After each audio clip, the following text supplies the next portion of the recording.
오늘의 주요 뉴스입니다. 코로나19 신규 환자가 다시 10,000명 아래를 기록했습니다.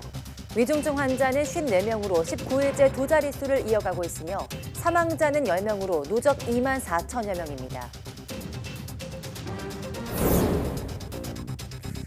지난해 대학 비대면 강의 수가 2020년의 절반 수준으로 줄어든 것으로 나타났습니다. 하지만 코로나19 이전인 2019년과 비교하면 여전히 14배 많았습니다. 누리호에 실려 궤도에 안착한 성능 검증 위성에 탑재해 있던 큐브 위성이 성공적으로 분리됐습니다. 하지만 애초 목표로 했던 20회 반복 수신 가운데 2회만 성공해서 위성의 자세가 불안정한 것으로 보입니다. 내일부터 올해 말까지 유류세 인하폭이 기존 30%에서 37%로 확대됩니다. 정유사 직영이나 알뜰 주유소는 인하분이 곧바로 반영될 예정이지만 일반 주유소는 2주 정도 걸릴 전망입니다. 서울 등 중북부 지방에 호우경보가 내려진 가운데 내일까지 200mm의 비가 더 내릴 전망입니다. 기상청은 정체 전선의 영향으로 서울과 수도권 등에 국지성 호우가 예상된다며 산사태와 침수 등에 유의해달라고 당부했습니다.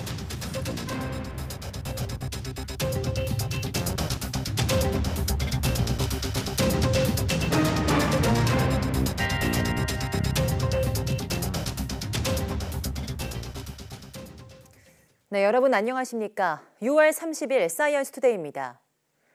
코로나19 신규 환자가 다시 10,000명 아래를 기록했습니다. 오늘 0시 기준 확진자는 9,595명으로 전날보다 800여 명 줄었습니다. 다만 1주 전보다는 2,000여 명, 2주 전보다는 1,000명 넘게 늘어서 전반적인 유행 감소세가 정체 국면에 접어든 양상입니다. 위중증 환자는 5명 줄어든 54명으로 19일째 두 자릿수입니다.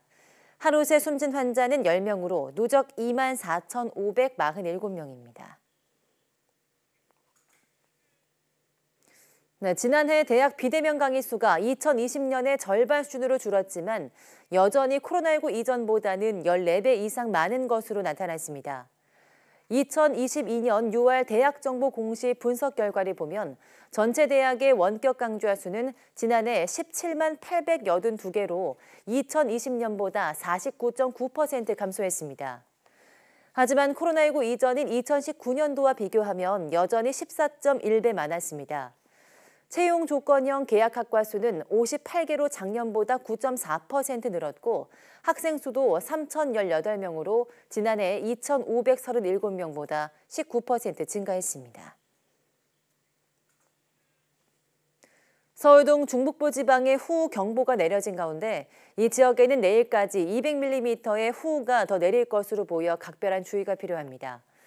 기상청은 정체 전선의 영향으로 서울 등 수도권과 강원도에 오전까지 시간당 50에서 100mm의 국지성 호우가 예상된다며 산사태와 침수, 하천 범람 등 비 피해에 각별히 유의해달라고 당부했습니다. 어제와 오늘 충남 서산 279mm, 당진 245.5mm, 경기도 오산에 207mm의 호우가 내렸고 서울에도 100mm에 가까운 비가 내렸습니다. 기상청은 내일까지 수도권과 강원도에 최고 200mm, 충청 북부에도 50에서 150mm의 비가 더 내릴 것으로 내다봤습니다. 밤사이 중부지방에 집중호우가 내린 가운데 오늘 0시 반부터 중대본의 비상단계가 2단계로 격상됐습니다. 풍수의 위기경보도 주의에서 경계로 높아졌습니다. 호우경보 지역이 수도권과 강원, 충남 지역으로 확대된 데 따른 조치입니다. 앞서 행안부는 호우 대응을 위해서 그젯밤 8시부터 중대본 비상 1단계를 가동하고 비상근무 체계를 강화했습니다. 네, 장마철인데 강릉에는 사상 처음으로 6월에 초열대야가 관측됐습니다. 태풍급 강풍에 집중호우까지 겹치며 올여름 장마는 예년과 다른 모습을 보이고 있습니다. 이상한 장마의 원인을 정혜윤 기자가 알아봤습니다. 지난밤 강원 영동은 그야말로 푹푹 찌는 찜통이었습니다. 유난히 더웠던 강릉의 최저기온은 30.1도, 열대야를 넘어선 초열대야였습니다. 6월에 최저기온이 30도를 넘은 것은 기상 관측이 시작된 이후 처음입니다. 원인은 여름철 무더위를 몰고 오는 북태평양 고기압의 때이른 확장에 있습니다. 뜨겁고 습한 공기가 한 달 일찍 한반도를 뒤덮으며 전국 대부분 지방에서 열대야가 나타난 겁니다. 태풍급 강풍이 몰아치며 피해가 속출한 것도 장마철 날씨로는 이례적입니다. 설악산에서 초속 37.7m, 인천 옹진군 초속 27.2m, 서울에서도 초속 20m가 넘는 돌풍이 관측됐습니다. 남쪽으로 매우 따뜻한 고기압이 위치하고 있고요. 북쪽으로는 차갑고 건조한 고기압이 위치하면서 그 중간에 지금 장마선이 만들어진 형태입니다. 그래서 이 기온 변동도가 가면서 굉장히 강한 바람이 부는데 중부지방에 나흘째 흐린 날씨가 이어지며 산발적으로 호우가 이어지는 것도 최근 장마철 날씨에서 보기 힘든 현상입니다. 이상한 장마를 만든 한반도 주변 기압계는 다음 주부터 예년과 흡사한 정상적인 형태로 되돌아갈 것으로 보입니다. 기상 전문가들은 장마 초기 북태평양 고기압의 특이한 세력 확장의 원인 분석에 착수했습니다. YTN 정혜윤입니다. 호우특보가 내려진 인천에선 간밤에 집이 침수되고 나무가 쓰러지는 등 피해가 잇따랐습니다. 인천 소방본부는 오늘 새벽 4시 반쯤 계양구에 있는 한 빌라가 침수돼 물을 빼는 작업을 진행했습니다. 어젯밤 8시 반쯤에는 강화군 도로에 나무가 쓰러져 긴급 안전조치에 들어가 있습니다. 어제 오전엔 부평구에서 건물 외장재가 떨어지는 사고가 발생하기도 했습니다. 가정이나 식당, 건물에서 쉽게 볼 수 있는 전기 설비가 바로 배전반이죠. 전력의 분대와 차단 기능을 하는데 장마철처럼 비가 잦은 시기에 물이 스며들면 화재로 이어질 수 있다는 게 실험을 통해 증명됐습니다. 차상은 기자입니다. 지난해 여름철 화재 사고로 불타버린 부산의 한 꽃집입니다. 설치한 지 25년 된 낡은 분전함에서 불이 시작됐습니다. 비슷한 시기에 상가와 식당 화재도 전력 분배 설비가 최초 발화 지점이었습니다. 전류가 흐르는 상태에서 빗물이 스며들거나 접촉 불량이 화재 원인이었습니다. 이 같은 상황을 실험을 통해 재현해봤습니다. 배전반 내부에 물을 조금씩 떨어뜨리자 불꽃이 튀고 연기가 피어오릅니다. 먼지가 쌓인 상태에서는 더 많은 연기와 불꽃이 관찰됩니다. 화재 실험으로 타버린 전류 차단기입니다. 주변에 인화물질이 있다면 더 큰 화재로 번질 수 있습니다. 최근 5년 사이에 배전반과 분전반, 차단기 등에서 발생한 화재는 3,701건. 특히 호우주의보 같은 기상특보가 내려진 여름철에 절반 가까이 집중됐습니다. 상대적으로 빗물이 스며들기 쉬운 낡은 주택 등에서 불이 날 가능성이 더 크다는 게 전문가들의 판단입니다. 점검을 가보면 휴지로 막아놓은 데도 있어요, 사실. 그런 부분은 이제 방수 처리를 하셔가지고 물기나 습기가 침투하지 않도록 분전반을 관리해 주시면 됩니다. 물기를 막는 것과 함께 오래된 전기 설비를 수시로 점검하고 교체하는 것도 중요합니다.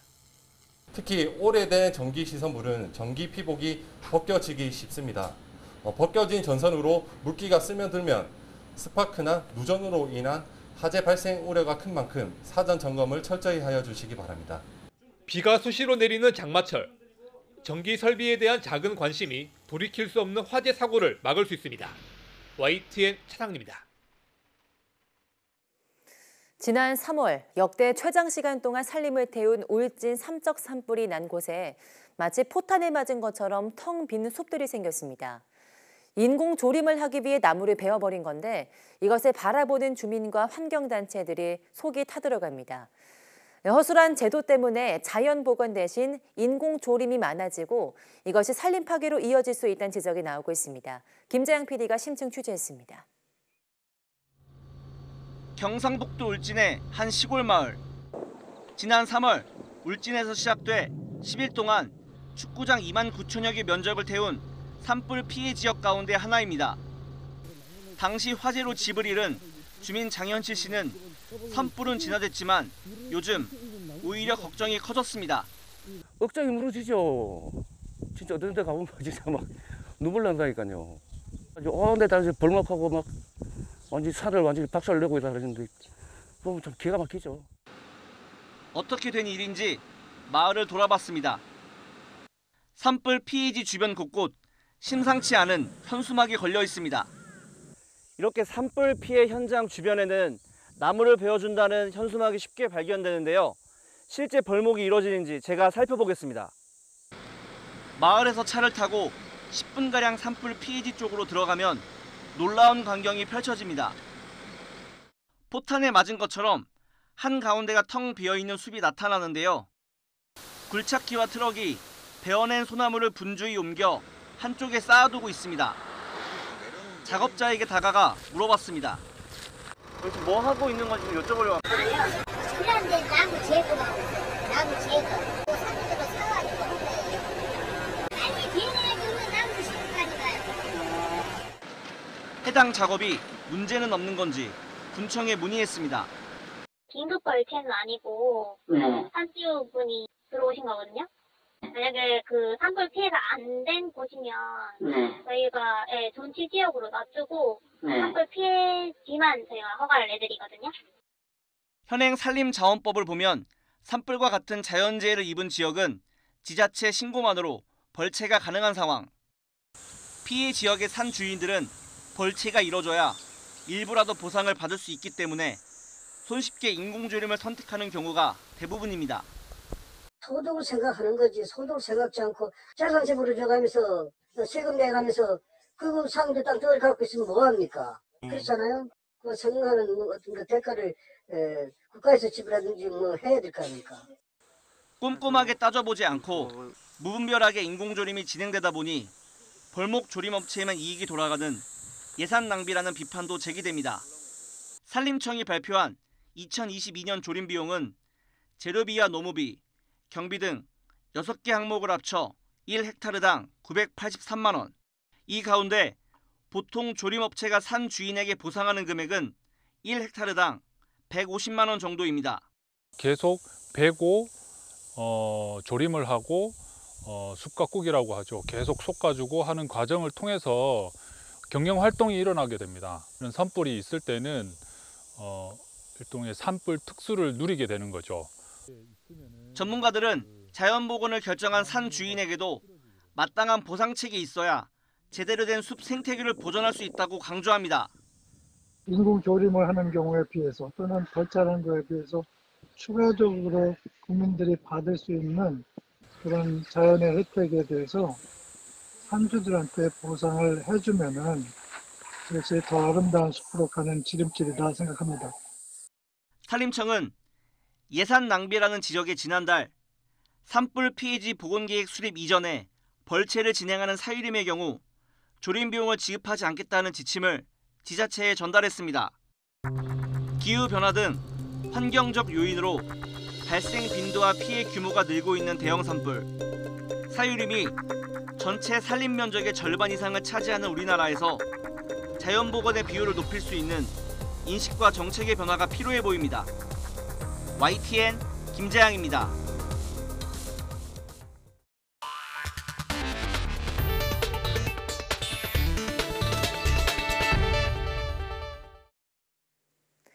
네, 누리호 성능 검증 위성에 실린 큐브 위성이 성공적으로 사출됐습니다. 위성에서 또 다른 위성을 쏘아 내보내는 건 세계 최초로 시도된 방식인데 앞으로도 3차례 더 큐브 위성이 사출될 예정입니다. 보도에 최소라 기자입니다. 엔진 점화, 이륙, 누리호가 발사되었습니다. 누리호가 성공적으로 발사된 지난 21일부터 지구 상공을 돌고 있는 성능 검증 위성입니다. 어제 오후 4시 50분경 성능 검증 위성에서 큐브 위성 1기가 사출됐습니다. 조선대가 개발한 큐브 위성으로 한 변이 10cm인 정육 면체 6개를 합친 크기에 무게는 9.6kg입니다. 2호 IR 카메라로 백두산의 천지나 이런 것들을 포함한 한반도의 지구 관측을 수행하는 것을 임무 목적으로 하고 있습니다. 큐브 위성의 초기 교신 상태는 완전하지 않았습니다. 오늘 새벽 지상국과의 교신 결과 위성 상태 정보가 일부만 수신됐습니다. 과기정통부는 그러나 현재 큐브 위성의 배터리 상태는 정상으로 보인다며 위성의 자세만 안정화되면 긍정적인 결과를 기대할 수 있다고 말했습니다.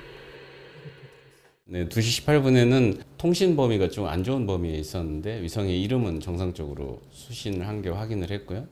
그다음에 조금 전에 있는 2차 시도에서는 저희들이 위성의 상태 정보 데이터를 포함해서 저희들이 설계한 대로의 비콘 신호들은 전부 다 수신이 된 걸 확인을 했습니다. 위성으로부터 또 다른 위성이 사출되는 건 세계 최초로 시도된 방식입니다. 위성에서 물체가 떨어져 나가면 반동 때문에 위성이 크게 흔들리고 무게 중심까지 달라질 수 있습니다. 이 때문에 사출 뒤 위성의 자세를 안정화하는 고도의 기술력이 필요합니다.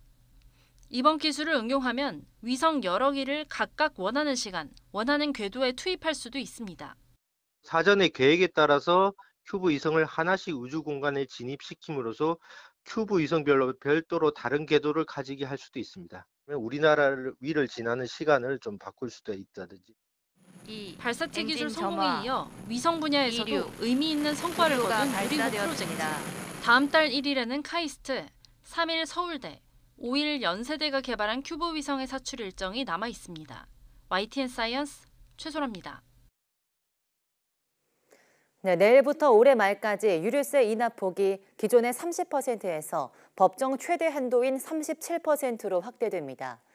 이에 따라 30% 인하 중인 지금보다 휘발유는 리터당 57원, 경유는 38원, LPG 부탄은 12원 더 내려갈 수 있습니다. 정유사 직영이나 알뜰 주유소는 인하분이 곧바로 반영될 예정이지만 개인 사업자인 일반 주유소는 2주 정도 걸리거나 값을 내리지 않을 수 있습니다. 정부는 합동 점검반을 만들어서 유류세 인하분이 제대로 반영되는지 정유사 등을 살필 계획입니다.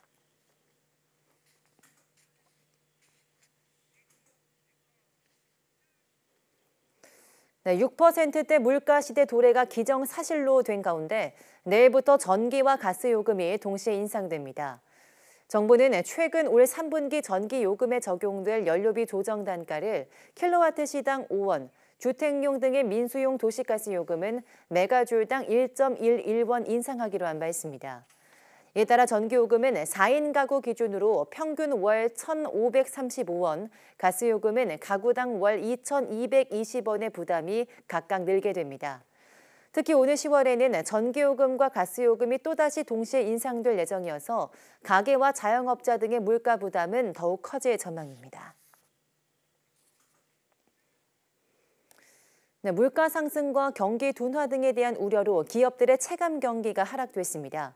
한국은행의 6월 기업경기 실사지수 BSI 조사에 따르면 이달 모든 산업의 업황 실적 BSI는 82로 5월에 86보다 4포인트 떨어졌습니다.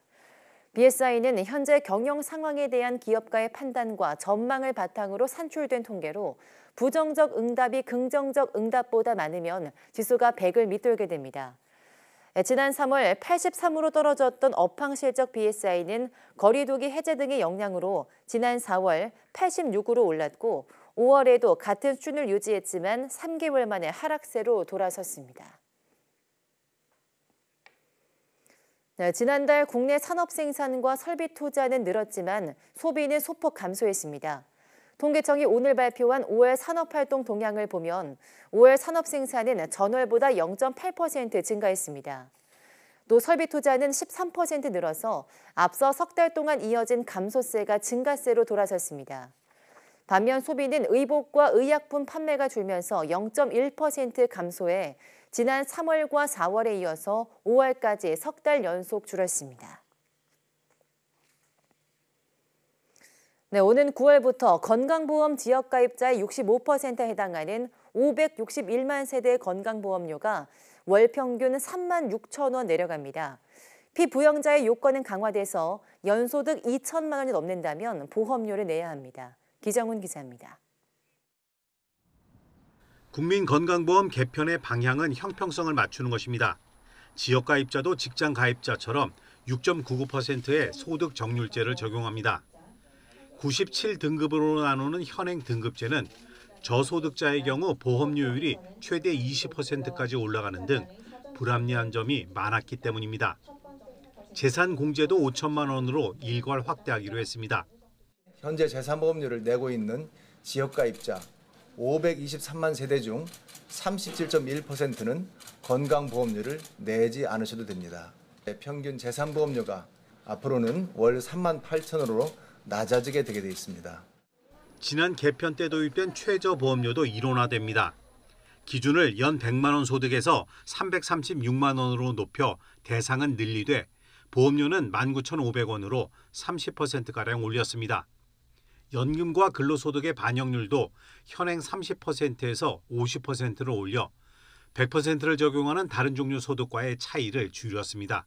다만 이렇게 인상을 하게 되더라도 소득 정률제의 보험료 인하 효과 때문에 대부분의 연금 소득자들은 보험료가 인하가 됩니다. 100일량 1600cc 이상 자동차에 물리던 보험료도 차값 4천만 원 이상으로 기준을 바꿔 대상 차량이 179만 대에서 12만 대로 크게 줄어듭니다. 피부양자 조건은 강화해 연소득이 2천만 원이 넘으면 보험료를 내는 지역 가입자로 전환됩니다. 27만 3천여 명이 월 평균 14만 9천 원가량의 보험료를 새로 내게 되는 건데 경제 상황을 고려해 단계별로 경감해 주기로 했습니다. 그러나 수년간 크게 오른 부동산 가격을 고려해 피부양자의 재산 조건은 현행을 유지합니다. 정부는 이번 개편으로 지역 가입자의 65%는 한 달 보험료가 3만 6천 원 줄고 32%는 변동이 없으며 3%는 2만 원 정도 오를 것이라고 설명했습니다. YTN 기정훈입니다. 네, 직장인 대부분은 건강보험료가 지금 수준으로 유지되지만 고소득 직장인은 다릅니다. 회사에서 받는 월급에 연 2천만 원 소득이 더 있으면 건보료가 5만 원가량 오릅니다. 고소득 프리랜서에게 소득 수준에 맞는 건강보험료를 부과하기 위해 제도도 도입됩니다. 김평정 기자입니다. 직장인 가운데는 월급 말고 부수입을 올리는 경우가 있습니다.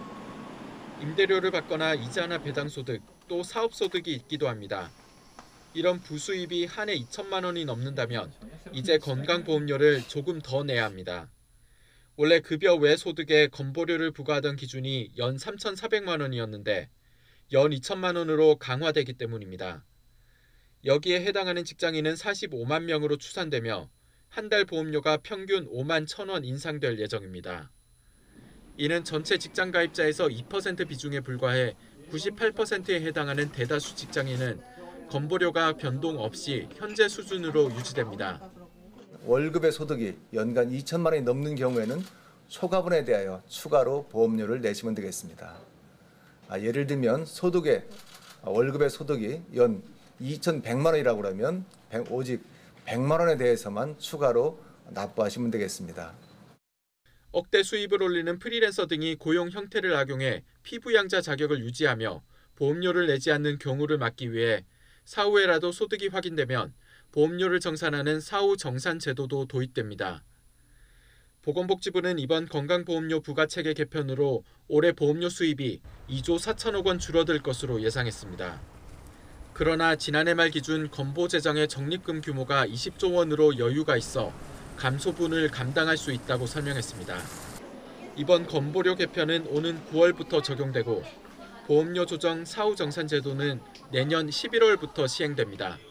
YTN 김평정입니다.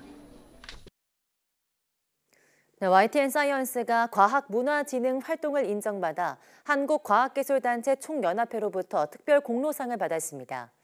한국과학기술단체 총연합회는 29일 한국과학기술회관에서 열린 2022 대한민국 과학기술연차대회에서 YTN 사이언스의 특별 공로상을 수여했습니다. 한국과총은 YTN 사이언스가 지난 1월과 2월 한국과학기술단체 총연합회와 YTN 사이언스가 공동 주최하는 대선 후보 초청 과학기술 정책 토론회를 4차례에 걸쳐 생중계하는 등 과학계 발전을 위한 많은 노력을 해왔다고 설명했습니다. 국내 유일의 과학 전문 방송인 YTN 사이언스는 과학 전 분야에 걸쳐서 학문성과 트렌드를 겸비한 과학 콘텐츠와 발빠른 과학계 뉴스를 24시간 제공하고 있습니다.